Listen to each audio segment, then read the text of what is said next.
साथियों नमस्कार। हमारे चैनल में आपका स्वागत है। मैं हूं रामचंद्र मौर्य।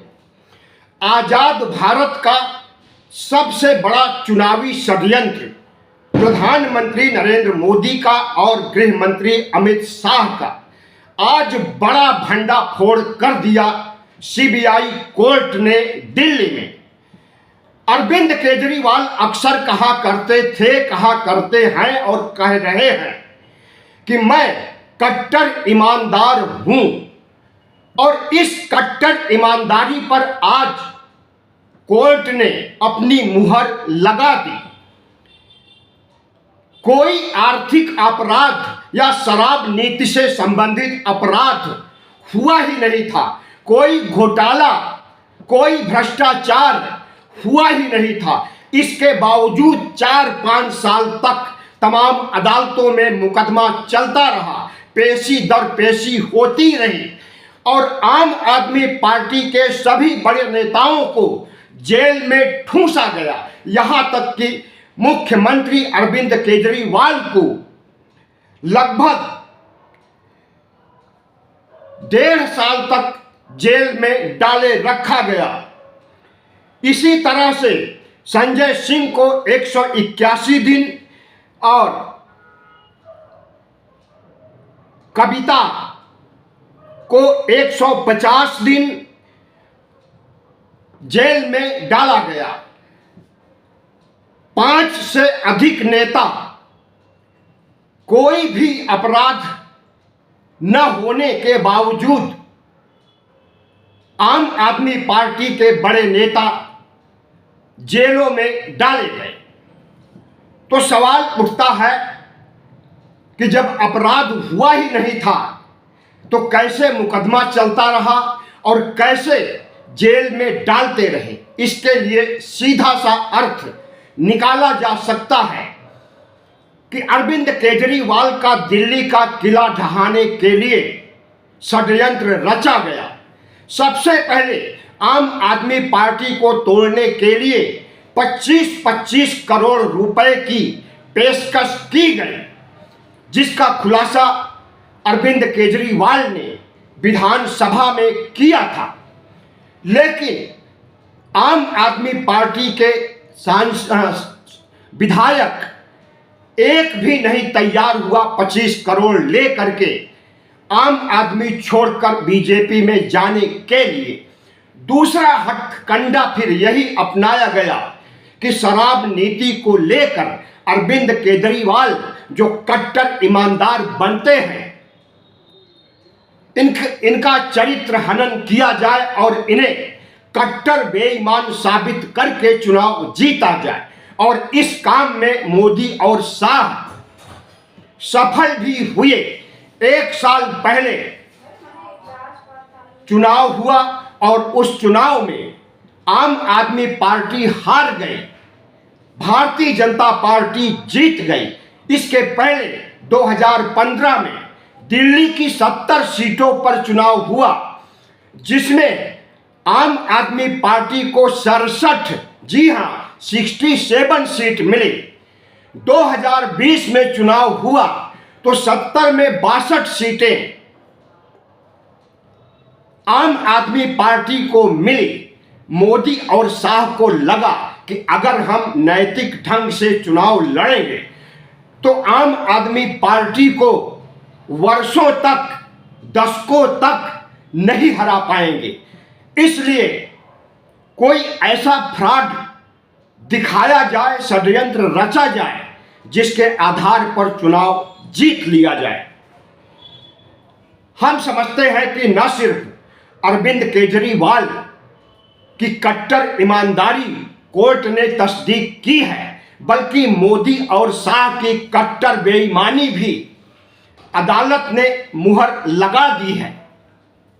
तो क्या नरेंद्र मोदी, शाह, सीबीआई, यह लोग देश से माफी मांगेंगे या फिर अदालत ने जिस तरह से इन्हें कटघरे में खड़ा किया है इस्तीफा देंगे? और चलिए, ना इस्तीफा दीजिए ना माफी मांगिए, लेकिन जिस चुनाव को लड़ने के लिए आपने षड्यंत्र रचा, स्वतंत्र भारत का सबसे बड़ा षड्यंत्र, क्या फिर से दिल्ली का चुनाव कराएंगे? अरविंद केजरीवाल ने प्रेस कॉन्फ्रेंस किया तो कहा कि अगर अभी चुनाव हो जाए तो भारतीय जनता पार्टी को 10 सीट भी नहीं मिलेगी और आम आदमी पार्टी 2015 और 2020 की तरह स्वीप कर जाएगी। यानी 68 सीटें हासिल करना, 62 सीटें हासिल करना आम आदमी पार्टी के लिए फिर से आसान बना दिया है नरेंद्र मोदी और शाह ने। तो सवाल उठता है कि प्रधानमंत्री नरेंद्र मोदी जो एक संवैधानिक, सबसे बड़े संवैधानिक पद पर बैठे हैं, गृह मंत्री अमित शाह भी बड़े संवैधानिक पद पर बैठे हैं, इन पद पर रह करके एक छोटी पार्टी की सरकार को गिराने के लिए इतना बड़ा षड्यंत्र रच सकते हैं? क्या यह संविधान का खुल्लम खुल्ला उल्लंघन नहीं है? और अगर मोदी और शाह ने अरविंद केजरीवाल को कट्टर बेईमान नहीं साबित कर सके और कोर्ट ने उन्हें कट्टर ईमानदार साबित कर दिया, तो क्या नरेंद्र मोदी और शाह जो रणनीतियां अपनाते हैं विपक्ष के राज्य को जीतने के लिए, उसमें तब्दीली लाएंगे? हमें ऐसा नहीं लगता, क्योंकि मोदी और शाह ने जितने भी डबल इंजन बनाए हैं वह या तो SIR के जरिए या फिर EVM में सेटिंग के जरिए, और तीसरा फार्मूला जो दिल्ली में चलाया गया कि अरविंद केजरीवाल को भ्रष्ट मुख्यमंत्री, अरविंद केजरीवाल के मंत्रियों को भ्रष्ट मंत्री और आम आदमी पार्टी को भ्रष्ट पार्टी साबित करने के लिए जो कवायद किया, अगर यही दूसरी जगह अपनाएंगे तो वहां भी मुंह की खाएंगे। हमें लगता है कि आज के फैसले से मोदी और शाह कोई सबक लेंगे या नहीं लेंगे। हमें नहीं लगता कि कोई सबक लेंगे, बल्कि अब नया कोई तरीका ढूंढेंगे विपक्ष के राज्यों को हासिल करने के लिए, और उस नए तरीके में भी संविधान का उल्लंघन होगा। तो पार्टी, भारतीय जनता पार्टी जिस रास्ते पर चल रही है, RSS के इशारे पर चल रही है, और RSS जिस तरह से चाहता है कि संविधान की धज्जियां उड़ाई जाए, संविधान को हटाया जाए, भारत को हिंदू राष्ट्र बनाया जाए, तो उस दिशा में नरेंद्र मोदी सबसे पहले संविधान की धज्जियां उड़ाने, संविधान को खत्म करने की दिशा में आगे बढ़ रहे हैं। लोकसभा चुनाव के दौरान ही इनकी मंशा साबित हो गई थी, जब इन्होंने कहा कि 400 पार सीटें दीजिए, हम संविधान को खत्म कर देंगे। तो संविधान को खत्म करने के बजाय अब संविधान को तिल तिल मारने की कवायद की जा रही है, और इस कवायद का भंडाफोड़ अगर कोर्ट ने कर दिया है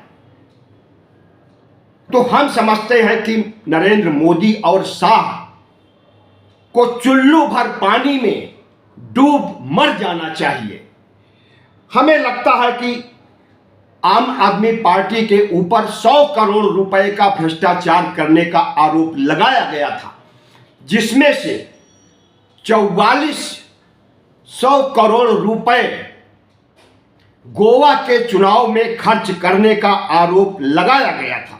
और इन आरोपों को लेकर के CBI ने जो मुकदमा दर्ज किया, जो गवाह पेश हुए, जो सबूत दिए गए सब के सब फर्जी, और इस फर्जीवाड़े का खेल लगभग 4-5 साल तक चलता रहा।